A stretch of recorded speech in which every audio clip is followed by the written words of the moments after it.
Assalamualaikum warahmatullahi wabarakatuh. Perkenankan saya Tati Krumiati, mahasiswi Dalja PPG tahun 2022.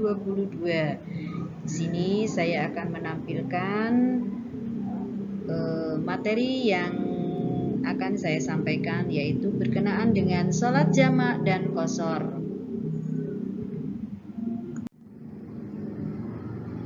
Pada kali ini standar kompetensi yang akan saya gunakan yaitu standar berisi tentang memahami tata cara sholat jamak dan qashar. Adapun kompetensi dasarnya yaitu yang pertama menjelaskan salat jamak dan qashar, yang kedua mempraktekkan salat jamak dan qashar. Sebelum kita memasuki materi pembahasan kita mengenai salat jamak dan qashar, perlu kita ketahui atau perlu anak-anakku semuanya diketahui bahwasanya Allah Subhanahu wa Ta'ala telah memberikan keringanan kepada kita semuanya atau berupa rukhsah, yaitu apabila kita sedang melakukan perjalanan jauh yang tidak memungkinkan kemudian kita melakukan sholat di tengah perjalanan kita, maka Allah memberikan keringanan, yaitu berupa sholat jamak, sholat qashar, dan juga salat jamak dan qashar. Adapun penjelasan lebih lanjut, mari kita simak berikut ini.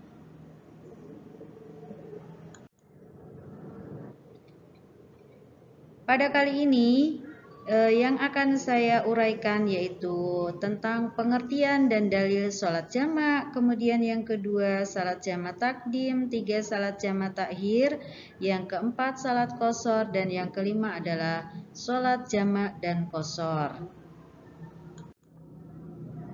Nah, mari kita simak mengenai sholat jamak. Karena tadi sudah saya sampaikan bahwasanya rukhsah bagi kita semuanya supaya kita tidak meninggalkan sholat, yaitu boleh dengan cara sholat jamak, sholat qashar, ataupun sholat jamak dan qashar. Adapun di sini perlu kita ketahui pengertian yang pertama berkaitan dengan sholat jamak. Sholat jamak berarti sholat yang dikumpulkan. Artinya dua sholat fardu dikerjakan pada satu waktu. Misalnya sholat duhur dan asar dikerjakan pada waktu duhur atau waktu asar. Adapun yang diperbolehkan melakukan sholat jamak diantaranya karena sedang dalam perjalanan jauh atau musafir, kemudian yang kedua dalam keadaan sakit, yang sakitnya parah. Adapun sumber yang menjelaskan bahwasanya kita diperbolehkan untuk melakukan sholat jamak seperti di sini diuraikan dari hadis riwayat Bukhari dan Muslim. Dari Anas, ia berkata bahwa Rasulullah Shallallahu Alaihi Wasallam apabila berangkat dalam perjalanan sebelum tergelincir matahari, maka beliau takhirkan sholat duhur ke waktu asar. Kemudian beliau turun berhenti untuk menjamak keduanya. Sedangkan jika matahari telah tergelincir sebelum beliau berangkat, maka beliau salat duhur dahulu, kemudian baru beliau naik kendaraan.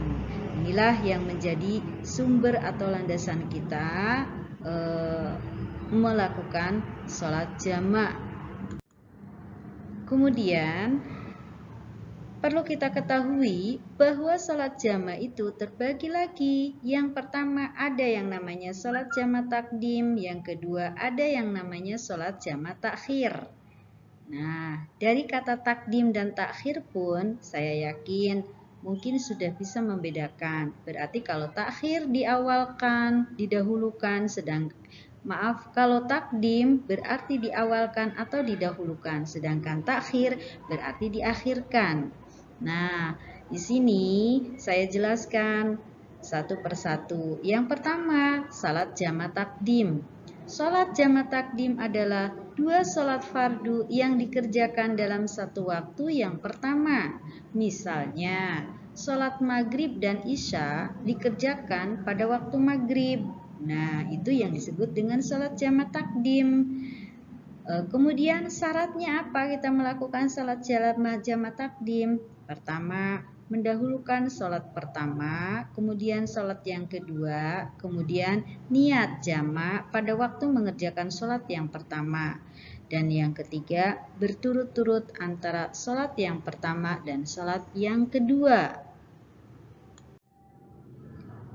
Kemudian, bagaimana cara mengerjakan salat jamak takdim? Di sini diuraikan. Saya uraikan bahwasanya cara mengerjakan salat jamak takdim, contohnya apabila seseorang hendak mengerjakan salat takdim atau jamak takdim duhur dan asar, maka terlebih dahulu harus mengerjakan sholat duhur pada waktu duhur dengan niat jamak takdim. Setelah itu baru mengerjakan sholat asar.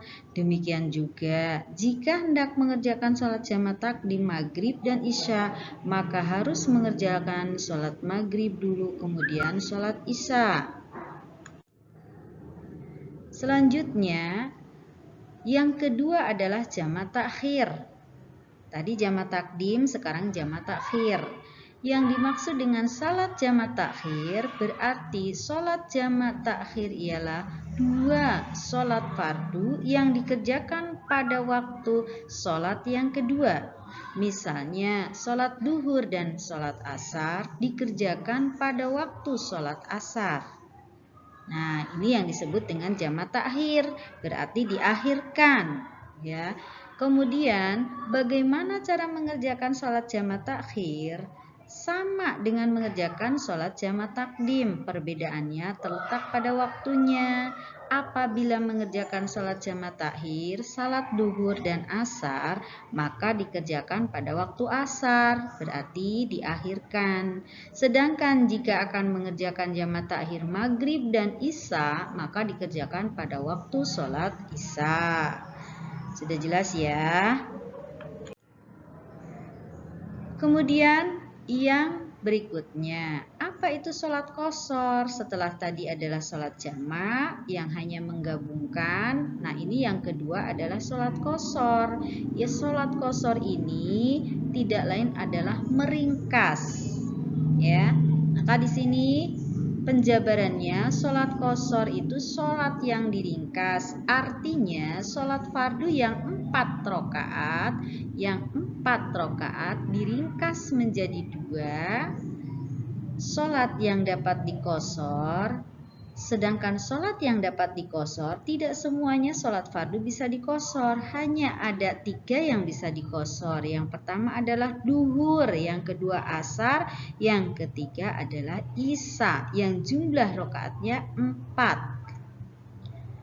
Sedangkan sholat subuh dan maghrib tidak bisa diqashar. Nah, kemudian sama juga salat qashar itu boleh dilakukan apabila satu, ketika kita sedang dalam perjalanan jauh yang ditempuh kurang lebih 80 km, dan yang kedua perjalanannya bukan untuk pekerjaan maksiat. Maksudnya perjalanan ini yang kita lakukan contoh untuk mencari ilmu, kemudian untuk silaturahmi ke tempat saudaranya. Nah, ini adalah yang berkaitan dengan perjalanan baik. Atau contoh ketika kita mau melakukan study tour, ya, pembelajaran di luar kelas dengan jarak yang jauh, maka ini boleh salah satunya atau diantaranya, ya, untuk melakukan sholat qashar. Kemudian sholat qashar yang diqashar adalah sholat yang tunai.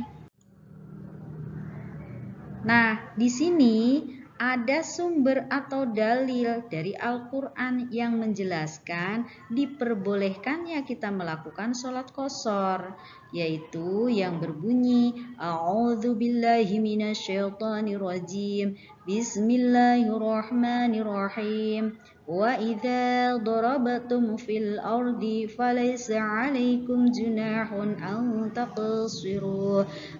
taqsiru minas sholati in khiftum ayyafatinakumul ladzina kafaru innal kafirina kanu lakum aduwwan mubina. Yang artinya apabila kamu bepergian di muka bumi, maka tidaklah mengapa kamu mengqashar sholat. Jika kamu takut diserang orang-orang kafir, sesungguhnya orang-orang kafir itu adalah musuh yang nyata bagimu. Ini terdapat dalam Quran surat An-Nisa ayat 101 yang berkaitan dengan diperbolehkannya kita melakukan sholat qashar. Terus berikutnya, bagaimana cara melakukan sholat qashar? Cara mengerjakan sholat qashar seperti sholat biasa. Perbedaannya dalam niat yaitu dengan niat qashar dan dikerjakan dengan meringkas sholat yang 4 rakaat menjadi 2 rakaat. Sholat qashar dapat dikerjakan dengan jamak, asalkan harus disertai dengan niat qashar dan jamak. Nah, berikutnya adalah seperti tadi uraian tadi, ada yang disebut sholat jamak, ada yang disebut sholat qashar. Kemudian yang ketiga, tahapan yang ketiga adalah sholat yang dijamak dan di qashar. Nah, ini berarti lebih ringan lagi kepada kita. Berarti sholat ini digabungkan 2 waktunya, kemudian diringkas pula jumlah rakaatnya. Maka di sini bahwa yang disebut dengan sholat jamak qashar adalah sholat yang dilakukan dengan cara menggabungkan 2 waktu sholat dalam 1 waktu dengan jumlah rakaat yang diringkas. Bagaimana cara mengerjakannya? Untuk cara mengerjakannya, sholat jamak qashar seperti sholat biasa, yaitu dengan digabung dan meringkas sholat yang 4 rakaat menjadi 2 rakaat dilaksanakan dalam 1 waktu. Misalnya, sholat duhur dilaksanakan sekaligus dengan sholat asar dengan cara diringkas, yakni menjadi 2 rakaat. Dan begitu juga sholat yang berikutnya, ataupun sholat asarnya pun nanti diringkas menjadi 2 rakaat.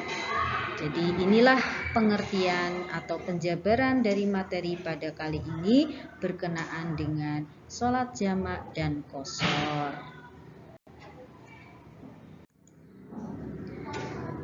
Mudah-mudahan apa yang saya sampaikan dari materi kali ini bisa bermanfaat dan bisa menjadi acuan ketika kalian sedang melakukan perjalanan jauh ataupun dalam kondisi sedang sakit, sehingga tidak sampai terjadi meninggalkan sholat, karena Allah sudah mempermudah, memperingan bagi kita semuanya. Sekian materi dari saya, kurang lebihnya mohon maaf. Terima kasih. Wassalamualaikum warahmatullahi wabarakatuh.